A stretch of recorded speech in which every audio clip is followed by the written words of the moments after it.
Welcome to our cross-border conversation preparing for your sound mix. My name is Rebecca Del Tufo. I am co-director of ScreenCraft Works and I'm here with Elizabeth McIntyre. My pronouns are she, her. For those who need a visual description, I'm a middle-aged woman with short dark hair in a blue and white top. Thank you to our partner Genelec for supporting this series of cross-border conversations.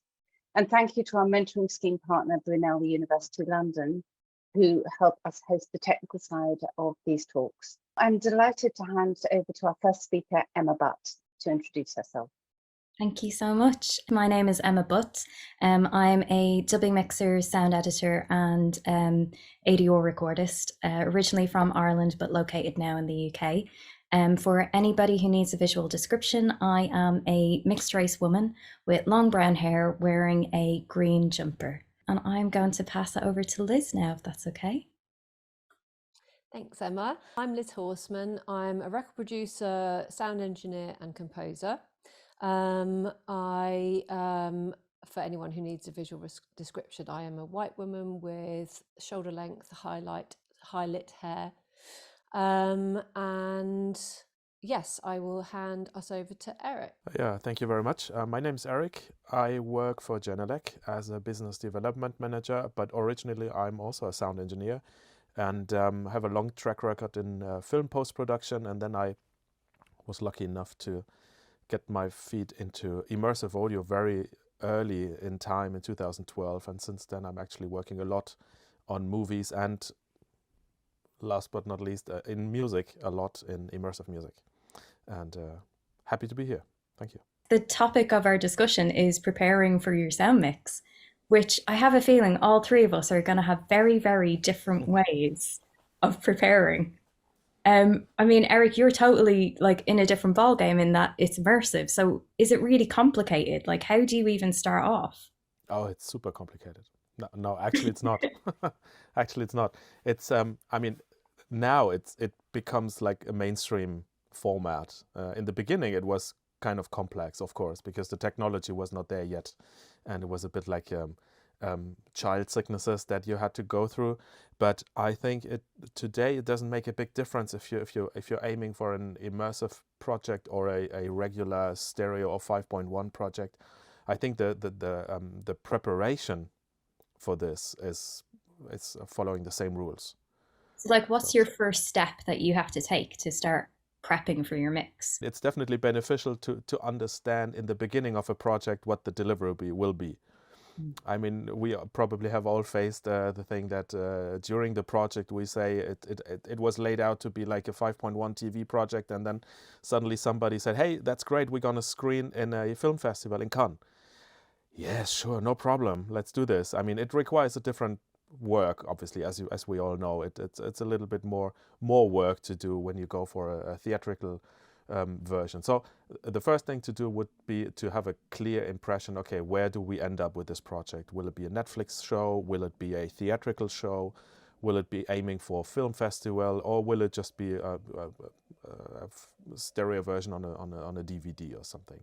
So when this is clear, I think the path are a bit different in prepping for the sound mix. I have to say, I've literally just experienced this in the last couple of weeks, in that I was told it was a stereo mix. And then at the very end, after the mix was done, we were then told, oh, actually, we need it in 5.1. I was like, you've got to be kidding me. I mean, Liz, do you ever get this? Like, do you experience it as a composer?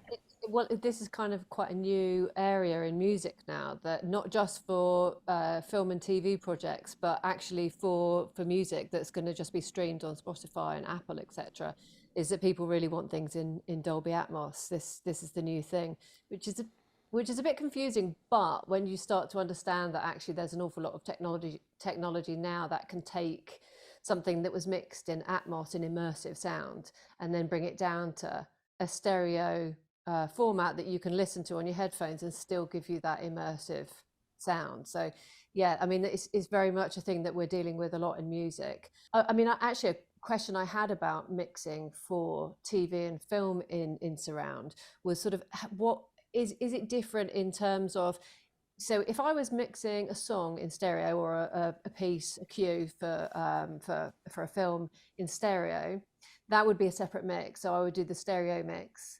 And then if someone says, right now we need the Atmos mix, it would be stemmed totally differently. So I guess that's exactly the same for you, Emma. Like there'd be totally different mixes. Is that right? Essentially, yes, but we don't always get the option from the composers if they haven't been given enough time. So a lot of the time we have to rely on plugins like upmix plugins. So Halo Upmix is what I usually end up going to, and I will just take the stereo track and then put it into the surrounds essentially. Don't think Halo Upmix have a Dolby Atmos. Yes, they do. Do they? Yeah, they actually they support the Atmos bed, and they also support third order ambisonics, which could be interesting if you then kind of down mix an ambisonics version into a channel based Atmos or Sony or Auro 3D system. Yeah. Getting too complicated for me now. I'm just going to stick with the 5.1 in stereo for a while. But yeah, I mean, that's what I tend to do. If it's 5.1, I would obviously prefer to have 5.1 stem because I hate messing with a composer's work.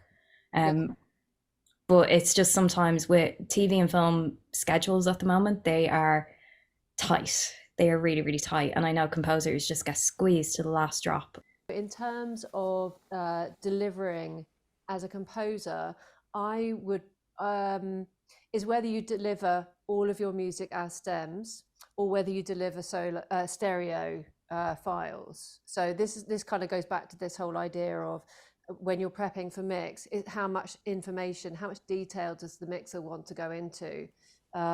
Because you're not just mixing the music, you've got everything else to put in there as well. So how far back do you want to go into the composer or the sound designer's process for your mix? Like either of you, how do you deal with that? Do you want to go first, Eric, and then I'll probably say the opposite? Let's see. So if you ask me, I'm always a big fan of a lot of stems. The reason for this is mainly when we talk about immersive. I mean, as you know, we have a huge space to fill, and if you work with a straight up mix process, of course it works and it's possible, but it's definitely lacking a bit of detail when it comes to how to populate or distribute certain elements into the surrounds. One beautiful thing about using stems is that you can actually have the same energy and the same intention, the creative intention that the composer has, but you're a bit more kind of free to play certain elements. I mean, when we take a film, we have the 3 front channels, left, center, right, which are always crowded. There's always stuff going on and too much stuff going on.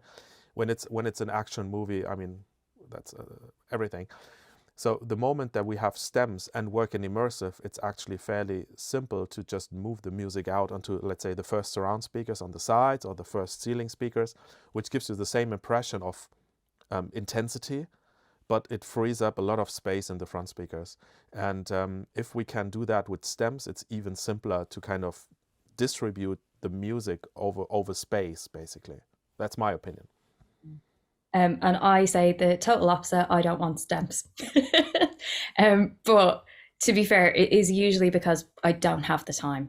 My mixing schedules for TV, especially in the factual world, are just so tight. Like I think for a feature documentary, you are lucky if you get about 3 to 4 days sometimes. And that's for like a decent budget. If it's like TV budget, you have 3 days mix. And that's like a day prep, a day pre-mix, and a day final mix, and that's it.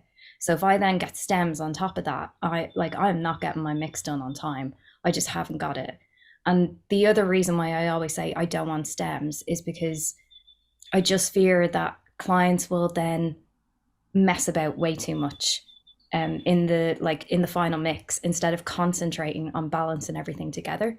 So I tend to just say, no, it's not happening. I need the final mix given to me, not a stems, as a complete mix. And also, I'm not a composer. That's not my work. I don't know how it's meant to sound. I don't know what the intention was by someone like yourself, Liz, when you were composing that piece. And so I don't want to mess with it. You know, that's what your brain and your talent and, you know, your blood, sweat and tears was there for, not for me to come in at the end and just be like, no, I'm going to change this.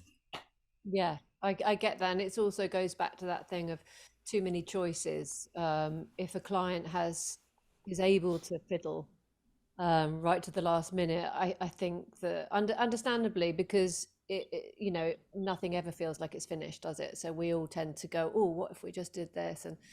But I also see the point of having the stems. I suppose, Eric, you must work with reference mixes to go alongside your stems, so Yes, you know yes. what the intention is. Absolutely. It's just about yeah, incorporating the space rather than changing balances between certain elements, or the strings versus the choir or something like this. I'm not messing around with this.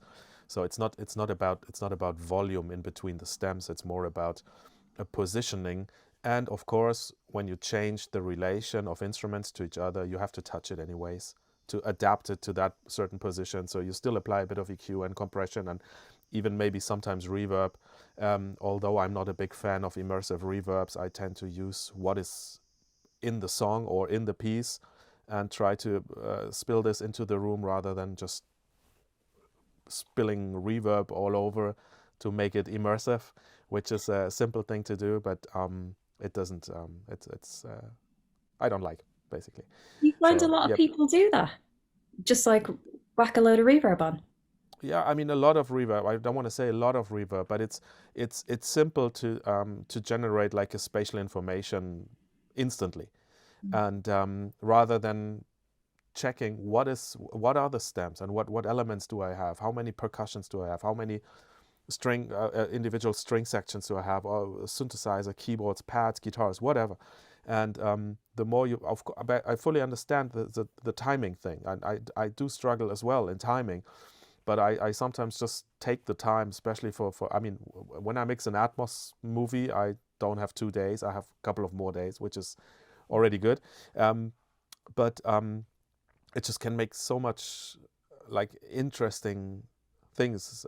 It can add so much interesting color to this whole soundscape when you have the possibility to do so. I mean, often I just also don't mess around with the stems at all and just leave it as it is and put everything on 0 and kind of put multiple stems in the same location. That also works, and this is basically reflecting what Liz then would have been done anyways. But having the choice is, I like that. Yeah. See, I told you we'd disagree on this one. Yeah, it's fine. But in a friendly manner. That's the main thing. Of course.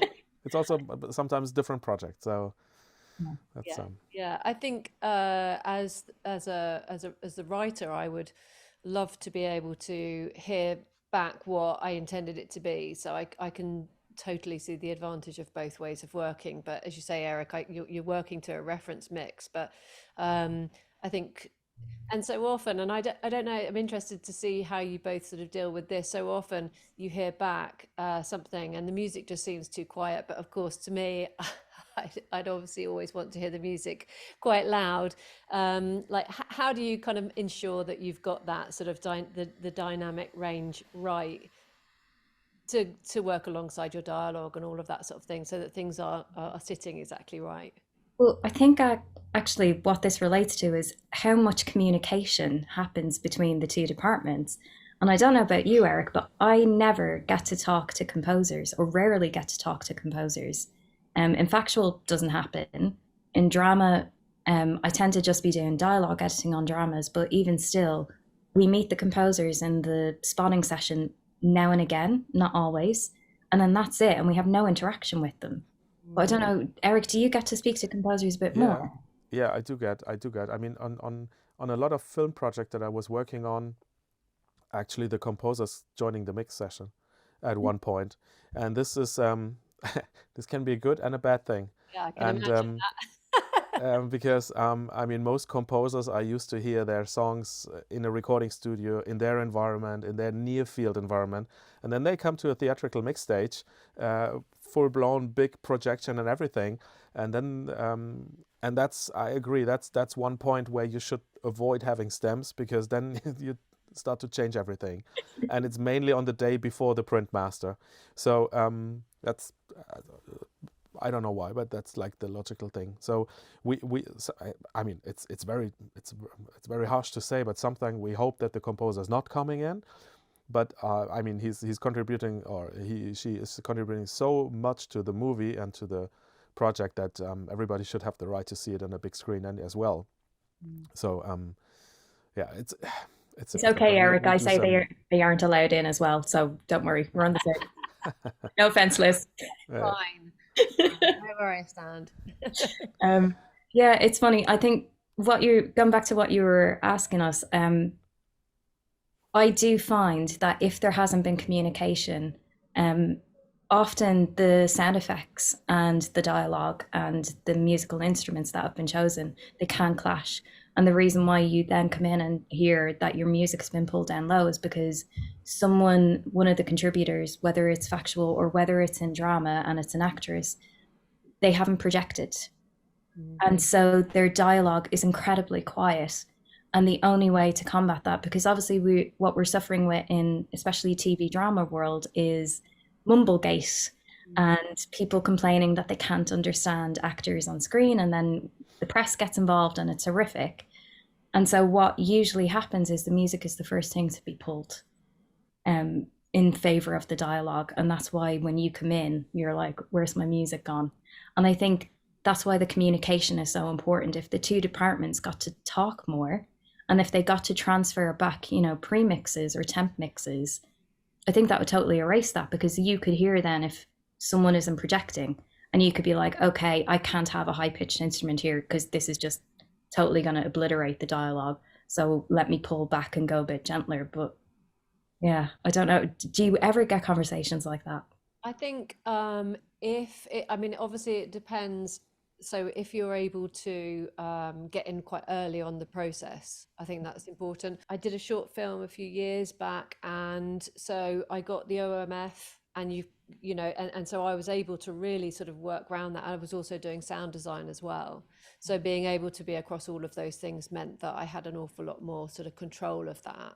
And that was great. Obviously, I appreciate the bigger the project, there's the more people who are involved, obviously then it becomes more complicated. So yeah, I think that can make it more tricky to convey, to get those sort of like things across the line in the end. Well, can I ask a question about processing, about gear? So I have increasingly gone into more of an analog world in my work over the past sort of 5 years. I'd say 10 years ago, everything was in the box, by which I mean everything was in my computer, digital. And increasingly now I'm putting things through valves and, old equipment, not just vintage equipment, but just through physical analog equipment, which is why it's also important to send out stems so that you obviously have all of that processing on there. Have you found that in your world at all, that there's more of a push towards analog, or is everything still very much in the digital world? I'm like fully digital, I have to say. Yeah. It's quicker, right? So yeah, I mean, for a final mix, I have to have, anything that saves me time, I just have to go for that. And obviously in the box is just going to be a hell of a lot quicker. But I don't know, Eric, with No, I'm fully with you. I mean, especially on immersive projects, it's just the sheer channel count that is happening. Not only on the reproduction side, having tons of more speakers, but also on the input side. We often run multiple Pro Tools rigs into a mix. Probably you as well. But it's the case that we have 3 to 6 different rigs playing back at the same time, plus Adobe machine. So if you would go analog with this, then it would be very challenging. I kind of wish someone would, just to see what happens. Yeah. Just for the entertainment value. But don't you think though that, I mean, so for me, I think that having we've gone increasingly analog in, obviously we're making music, so it's a different track count apart from anything else, as you say. But one of the things that I really feel is a sort of spiritual connection with people is when there is that physicality about sound. And so where sound has traveled through air and has been picked up by a valve and is then digitized and it gone into the computer. And so for me as a composer and as a songwriter and producer, I love being able to use all that. And so at this stage is when I think a lot of that can go in. And then obviously by the time it gets to you, it's all digital. So you're using everything digital. But I do think that there is something really great about using analog equipment early on. And then hopefully you have great sounding things to work with. I think it's probably more in the music environment that people are doing that. Yeah, I'm actually really fascinated that it's gone back the other way. I Yeah. didn't expect you to say that whatsoever. Yeah, it really has. I mean, I can't speak for everybody, but I do know a lot of producers who are using, for example, guitar pedals to mix through. I mean, yeah, crazy stuff, and a lot of vintage old valves and compressors and lovely warm sounding equipment, and it's making a big difference to the music, I think. So I guess we probably should start talking a bit more about preparing for the sound mix, though, because we are going on to equipment a bit too much. So I mean, what does your like session templates, or what do your sessions look like before you deliver to a mix stage? I mean, how many tracks? Well, obviously with you, Liz, it's either stems or your mixes. But I mean, before it even gets to that, how many tracks have you got going? What process? I'm going to be at the smallest end of the spectrum, and it's going to get bigger and bigger as it gets down towards you guys. So for me, it really depends on obviously what it is. But I could have 100 tracks on Pro Tools. Everything I work in Pro Tools, you know, from my strings and my beats, my you know, anything I'm working with. I guess it could be more than that. But I know you guys are gonna laugh at that and call my 100 and raise me. Although I'm working individual things, auxiliaries, everything is running live. So then I bounce it down to probably 12 stems. I would probably bounce that down to for mix. But before I get to that point, I'm probably around, I don't know, 100 track mark, something like that. So have you got an instrument per track? I've probably got no, not every track, because some of them will be auxiliaries. So I would have, say, synthesizers and strings and things like that would all be instruments, and then I would bust them out to different auxiliaries where I put my effects. So yeah, it wouldn't all be instruments, but it's a lot of instruments in there. Yeah. Oh, Eric, I feel like you're just going to trump all of us with your track count. No. I mean, it's also depending on the project. I mean, I'm based in Berlin, and in Germany we love art house movies. You know, this typical German art house movie, which is 90 to 100 minutes long. You have two main characters. You have one big room without furniture and 4 edits over 90 minutes. These kind of movies don't require that much tracks. But I mean, of course, if you have a science fiction movie or you have a middle-age movie or something, then it can increase to a couple of 100,000 tracks easily. So it's very difficult to say. I think it depends really. Also, the people that are working on it. Some people tend to use a lot of tracks, and some can actually manage to use less tracks with the same effect. On the sound design thing. So the sound designers, the way how they organize themselves. And I think where it always explodes in my projects is Foley's. I don't know how you feel about Foley's. It's like always too much. I mean, in terms of tracks and things that they record and so on. And it's just like always, okay, take it down. Take it down. I mean, do you ever, so are you just on the end, like mixing, or do you ever do sound editing as well?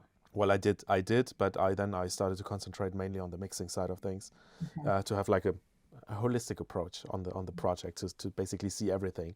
I'm not the person who's fiddling around with ADR and dialogue matching and things, ambience matching. I get nervous, so I then let this to people who know how to do this, and I hopefully can bring it all together at the end. That's where I see myself more than in the editing side of things. But of course, I did Foley recordings, I did ADR things, I basically passed through all the different departments before I then decided, please let me mix it. Yeah. So did you ever have to deliver for other mixers, and was there anything that they ever, like, was every mixer different? Because my opinion is, like, as a freelancer, I expect things delivered to me in a very certain way. But when I have to deliver to other mixers, everyone is so particular and everybody wants things in Correct. a different way. That's And true. yeah, I find it very frustrating actually. And I'm like, no, your way is wrong. Do it my way. But obviously it's not. It's just everyone's different. So did you experience that as well? Yes, a lot, a lot. I mean, especially nothing against older mixers who still come from the analog days, working with 35 millimeter. How's it called in English? I don't Oh, know. reel to reel tape. Yeah. Yeah, exactly. So 35 millimeter sound and picture and projection and all these kind of things. So on an analog Harrison console these days, they obviously have a complete different approach to mixing than we young people have, grown up in the digital world. So and I used to work a lot with those like legends, the German mixing legends back from the analog days, and some of them just can't operate a Pro Tools system. So you always have to be there and do every fade in and fade out because they are only sitting on the mixing console. What we don't have in Germany, budget-wise, is having multiple re-recording mixers. So it's only one person, always, no matter how big the movie is, unless you get a freelance engineer who is happy to work free of charge, then you have a second mix engineer. But other than that, like in the UK or in the US, where you have sometimes 2 or 3 re-recording mixers per kind of part of the thing, it doesn't exist. So that's why it's difficult to cater or to prepare for them. But then it's good. It's just one. Do you have mix techs then on your final mix stages? Yes. Yes. We do. Okay, so you have mix Yeah. techs and then your mixer. Okay, cool. Yes.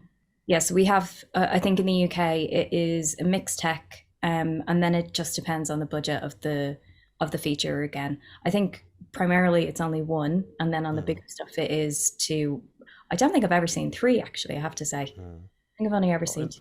In the US, they use a lot with 3. I mean, the big blockbuster movies have to be mixed by multiple people. Otherwise, you would spend like 2 years in the mixing stage. I don't know, some people would love that though. Yeah, true. But I think at some point it's good to finish it. Yeah, exactly. Yeah. I mean, Liz, when you go into, because obviously, do you record in a studio as well? You're not just using in, yeah. Yeah. We have I've got 2 studios. This is like a more of a programming room, and then the other one is desk and live room and everything. Yeah. Okay, cool. And how many engineers are usually on the job then? It depends what we're doing. I mean, if we're working with a band, I mean, there's normally only one engineer, and then you have an assistant, and then a producer. I mean, we don't have tape ops and all of that sort of thing anymore. So, obviously we're totally digital going in. It's just our outboard equipment, a lot of it's analog. But yeah, it's still a really small team of people. And for what I mean, obviously, if you're recording a string section, then that's a slightly different thing. That would involve some more people, but everything can be done with quite a small number of people now. But Emma, what is your instructions for someone delivering you a mix? Because I want to know. It sounds very specific. Because I specialize in dialogue, so I was an ADR mixer for years, and that was my thing, and that's what I was known for. And now I'm more in the dialogue supervising side of things. I hate people processing my dialogue. I hate people doing too much to it. I don't mind them smoothing it out. I don't mind them tidying it up a little bit, but I actually hate processing. And if I have someone delivering me a dialogue edit, I would prefer that they do the processing, but they give me a copy of the unprocessed below. And not everybody does that. And I find that very, very frustrating. And the other thing that really bugs me, and again, it's different mixers, and Eric, you might disagree on this as well, is too many perspective cuts. And I find that as soon as you get into a mix, like a dialogue editor could have like multiple perspective cuts for like it changes angle. Like I don't mind from wide shot to close up. That's a perspective cut that I'd expect. But when it's just like a change of angle, I hate when a dialogue editor puts a cut in there, because I'm not going to change the volume. It's now putting it onto another track, so I have to grab another fader instead of just staying on the one that I was already on. And again, this comes back to like time. If I was trying to put EQ or any automation on that channel, now I have to copy it down onto another one. It's just a lot of faffing about, and I don't have time to do it. And the clients are never going to want a difference in level in that perspective unless it's a wide to a close up. They always say, why is the dialogue suddenly dropped? And put it back up to the same level. So it's pointless doing it. But I mean, Eric, do you find that as well? Or No, I fully agree on this. I absolutely 100% agree on this. Yeah. it's, yeah, I find that editors just go perspective cut mad. Yes, that's true. But I think in dialogue, I agree. I mean, when it comes to ambiences and sound effects, I think a change of perspective is not so, doesn't hurt that much, because that could definitely help to underline the story a bit better, in my opinion. But for dialogue, absolutely right. Yeah. Fully agree. It's just, yeah, it's insane that kind of happens all the time. But I guess you don't have that in music, really, that you'd drastically change perspective. No, it would be really But weird. actually, Yeah, when to suddenly change environment of the drum kit or something like that. No, we don't. yeah, I actually had one project that was interesting in that aspect. That the sound design department got in touch with the music department very early, and they kind of agreed on a key. So it was a science fiction movie, and obviously there's a lot of drones and things like that. So musical sound effects in that kind of sense. And they agreed on a key or on two keys, in which key the music will be, and also they could tune the sound effects according to that key. I love that. That was really good. That was really cool, because that helped so much. Because I mean, you're doing something in A minor, and then the drone is flying in B flat or something. It's like, okay, I mean, it's definitely audible that something's happening, although nobody would instantly understand, oh, it's because of wrong key of my ambience. But nobody would think of an ambience tuned in a key. But if you have musical like ambience, like drones or things like that, or pad, especially in the science fiction area, that was really interesting, and that worked very well. Yeah, great. That's really brilliant. Yeah. I just noticed there's a question come through in the Q&A box, and I think it's really relevant to what we're actually discussing. It's from John, and he said, how do you communicate as re-recording mixer to your editors as to delivery? Do you give templates, etc.? What do you do, Eric? I'm not giving out a template. Really? No, I rather take what they give me and try to incorporate it in my template. Okay. I go the opposite. I actually do give out my template. Okay. And I say, please work in this, and then 9 times out of 10 they don't. And I have to create a new template anyways. So at the end it's the same. Yeah, pretty much. But yeah, I think I do try and give out my template, and I try and give out instructions as well as to how I want things laid out, and especially with atmospheres, and make sure that they are checkerboarded throughout. It has been shocking to me how many people have not learned how to checkerboard atmospheres, and the variations that I get delivered. So I've now started giving out my template with blank tracks that are checkerboarded to show exactly how I want it delivered, which is another reason why I give out my template. I mean, I would find that super helpful, to be honest, and I think that kind of thing I think would be great, because whatever makes the communication between, if I'm doing the sound design and you doing the mix, easier, that's the best way, I would have thought. So yeah, I always feel like I'm being a bit condescending, but it's just to save time at the end, and I always try and say, I'm not trying to teach you to suck eggs, this is just how I like things. yeah. Maybe it's also the reason that I'm doing mainly music in the last years, and with pure music mixing, especially in immersive, it's still a bit of secret sauce. You know what I mean? So many people try to do something. Although I mean, people who follow also the Genelec socials, I'm very open in talking about workflow and saying what I do and what I don't do and things like that. So I mean, at the end of the day, I'm just talking my template. So if something is useful, people will try to kind of build it out of this. But in pure music, I'm always a bit like holding back with a full template. But in film, yes. To be easier. honest, I do understand that because essentially your template is your IP. Kind And of, yeah, yeah, exactly. so I totally get that and I respect that because I do actually ask for permission from mixers that I'm freelancing with and say, can I have a copy of your template? Or if you're not comfortable with that, can I just have the dialogue section if I'm just doing Yeah, the dialogue yeah, section? And then I know what processing they're going to do, so then I don't over process.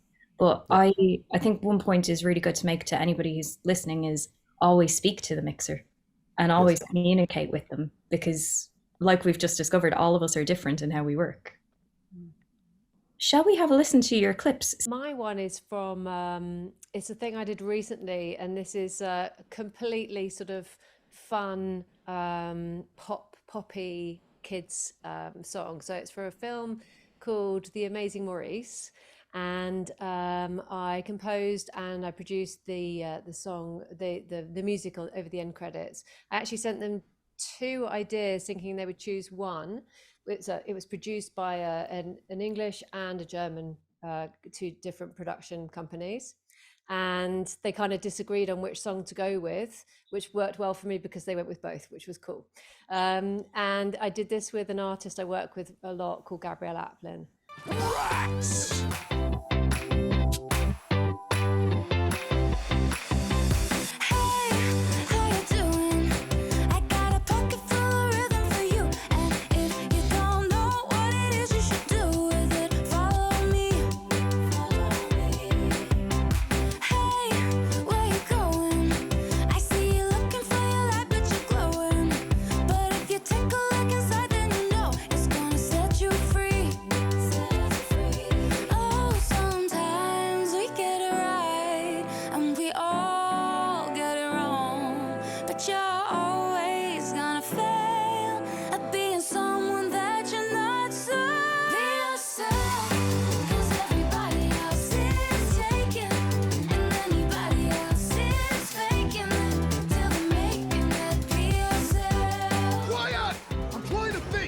Well, that woke me up.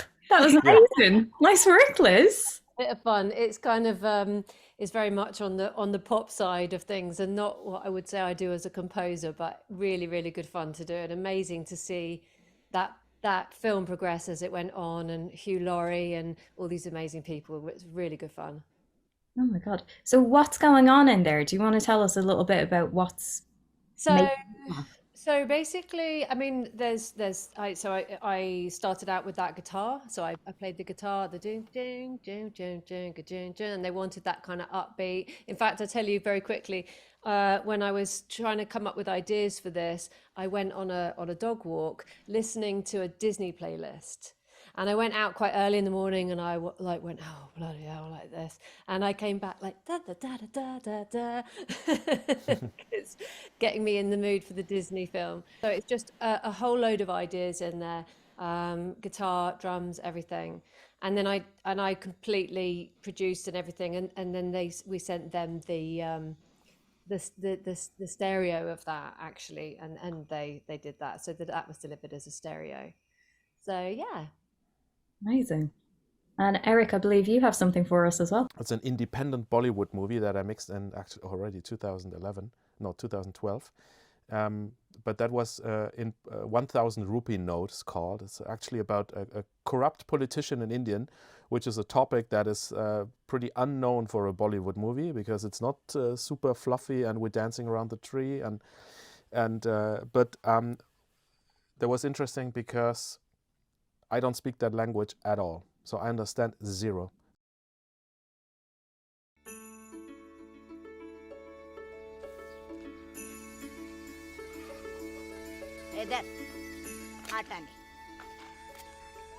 राहू दे माझ्याकडून चहा पिऊन टाक आटाने चहा मिळाले का मोगराई लागून गेली का बाबू तूच बी बाप्पाच्या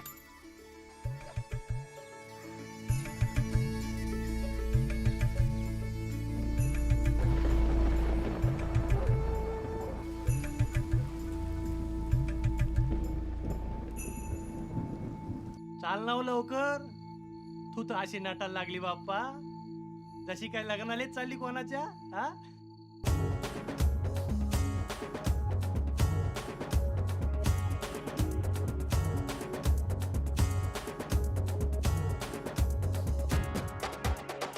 त्या माझ्यासंग दिगरसीच्या बाजाराला चाल.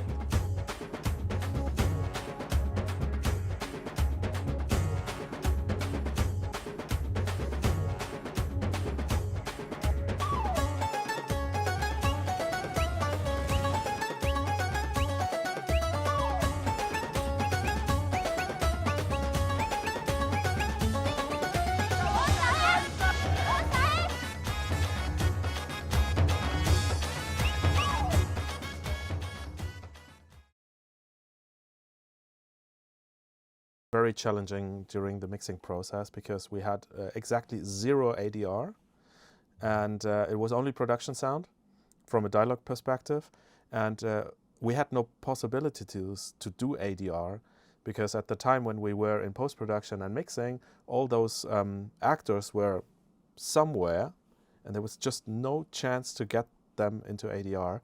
And as you saw in the pictures, there were some very challenging locations where shooting has happened. The main point that I wanted to touch on, especially when we work on projects in a language that we don't speak natively. I mean, I'm not a native English speaker either, but I believe that I get the sense even in between the lines when somebody's talking English. But with that Indian language, there was one of the 200 something Indian languages, it was very difficult because you actually don't know how loud you can mix a dialogue. Because you don't speak that language, you don't understand it, so you tend to mix it louder. So you always have to ask the director, hey, is that okay? And he said, hey, you can take it down, we understand everything. So that was a very, very big learning for me, especially because when I don't understand something, I tend to kind of increase the volume. Do I understand it now? No, I still don't speak that language, but still it's louder now. So that was very interesting in that project. I mean, have you had this before? I'm so sorry, Liz. Have you had this before with mixing in something that's not your native language, where you might hear a dialogue edit that you know is a mistake, but you can't be sure because you don't speak it, and then you don't know if you can fix it or if you can change anything? Probably 50 times in that movie, because they have some interesting pronunciations of some words that we would say, oh, that's a click, we have to denoise it. No, leave it in. Okay, sorry. Yeah. It kind of catches you out so much. Yeah, but you learn so much in these kind of projects. You learn more than in every other project, to really pay attention on detail as well. I think we have some questions in. What are the different responsibilities between a mix tech and mixer? I'm going to pass over to you, Eric, and I can chime in as well. It's I mean, it's a fairly straight differentiation between those two roles. The mixer is basically, as far as I would understand, the re-recording mixer. So he's the creative person mixing the movie, and the mix tech is actually who runs the studio and who gets all the systems up and running, who does backups, who's helping to load the correct reels when you have a film, who's operating also the projection, who's basically like digital housekeeping. Kind of something. So that's probably the easiest way of saying, I would say. Mix techs are invaluable. Like, they know the studios inside out. And if you do not have a mix tech and something goes wrong in your studio, you're not working. It is so difficult to figure out how to get a studio back up and running. And I've seen that happen in studios in central London where a mix tech has either been off sick or something's happened and the mix has just not happened that day. They've had to cancel it and move on. So mix techs are incredible. And I think, I don't know about in Germany, but over here it is a way of stepping up into being a mixer. You kind of can progress from there. Yeah, definitely. Mix tech is always a good starting position, basically, to get into, because once you understand the full technical workflow in those studios, and you learn so much by just watching others mixing a movie and listening to what they do. And if you have some good mixers, they often also work as a mentor. So they take you, say, hey, come on, I show you something in the break when the Foley editor is doing something. Look here with the automation, and when I push this button and this does this and that. So that happened to me because I got into this starting more or less on the editor mix tech side and then progressing into mixing. So that definitely is true. Yeah.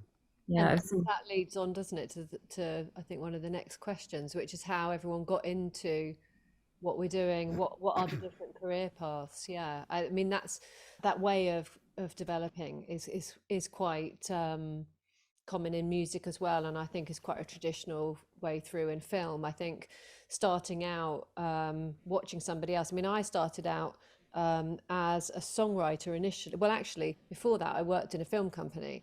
And I was a runner, and I ended up being the person they went to get music for things. So it was obviously just became my thing. And from there on, I just was writing for other people. I was writing for myself, but mostly I loved being in the studio.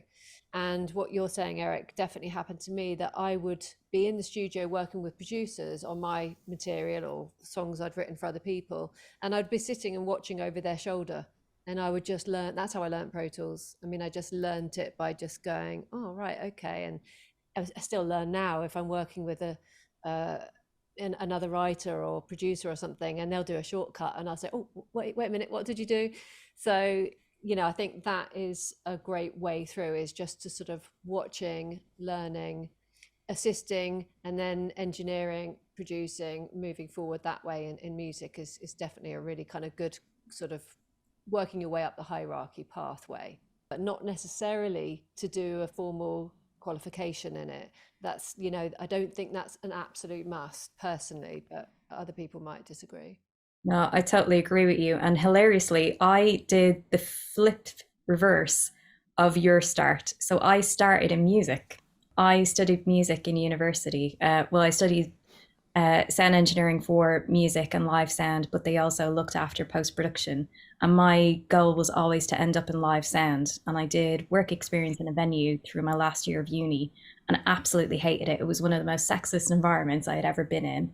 And the hours were horrific. And then when I was finishing uni, I needed to figure out what I was going to do and get a job.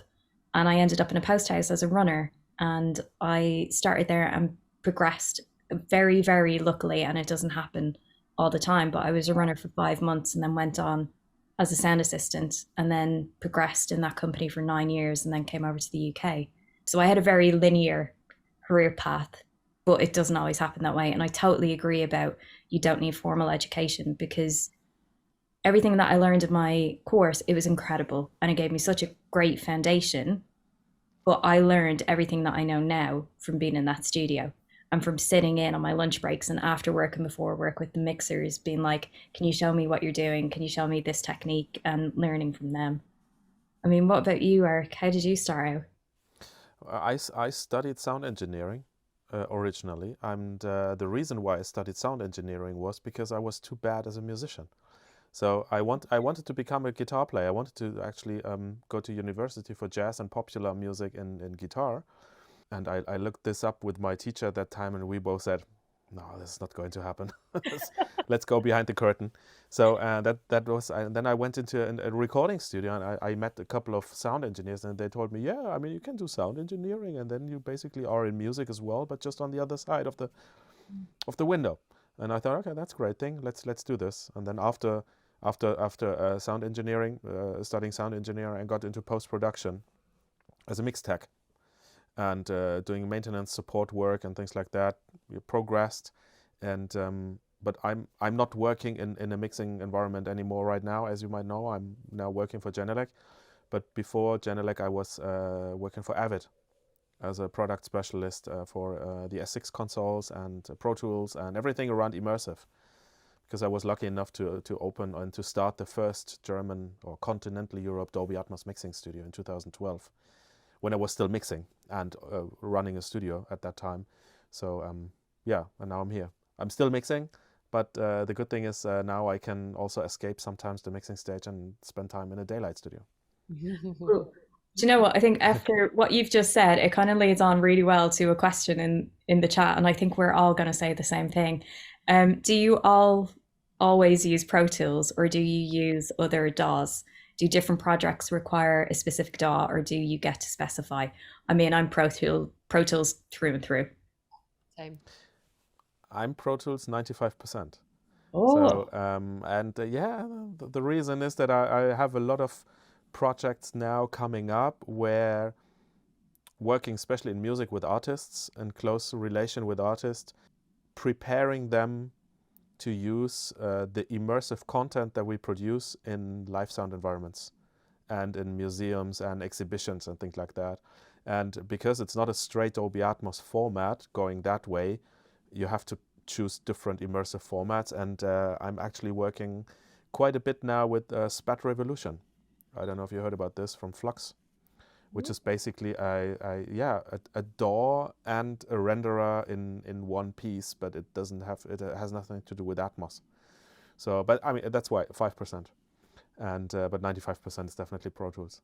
We'll let you away with the 5%. It's okay. We won't judge you. There's another question here, and I think it feeds in really well to what ScreenCraft Works do, which is, what are the key differences or challenges with working remotely in these kind of roles? We've all been really used to doing this now, haven't we, for a while? And so I think that there's been some great benefits to it because we've all just got used to Zoom. And I personally love Zoom because it means I can carry on working and I can just take the 20 minutes to have the chat rather than, I don't live in London, so most meetings are in London, and that's, you know, going to be half a day out for me. So I like working remotely, but I do think that some of the challenges will just be that there can be a sort of, you know, poor communication when you're doing things on emails, and, you know, and also the language that we use. So my music language often is very specific, and if you're not musical, then people might say, oh, I think it should crescendo there or something, and they don't actually mean what they think they mean, and so that kind of thing can, when you're in a room together, that kind of stuff can be easier. But I don't ever think it's anything that you can't get around by just sort of asking questions to clarify. One of the great things that we discovered during COVID, because there was very few good things about COVID, was that even training up assistants, I think a lot of people found that was still possible to do remotely, and that it didn't matter where the assistants were. So I remember speaking to a colleague, and she was in the middle of a drama production and needed a sound assistant. And her sound assistant was completely remote. And so what she used to do was actually open up Zoom, share her screen, show the assistant what she needed to get done for the day. The assistant would ask any questions that they had, and then she'd go off in her merry way, do the work, come back, get it checked by my friend, make sure that was all okay, and then move on to the next task. And that's the way they work throughout the whole project. And apparently it worked incredibly well. So I think it's definitely, the industry is kind of changing and adapting, and it's becoming a new way of developing. And it means we're not sacrificing training up the younger generation, which is great. I've just seen one last question that slightly ties into, of aside from being in the studio as a mixed tech, are there other ways in? For example, if you have family or similar responsibilities that make being in a facility too difficult, is that sort of a similar actually working remotely question, or are there other ways?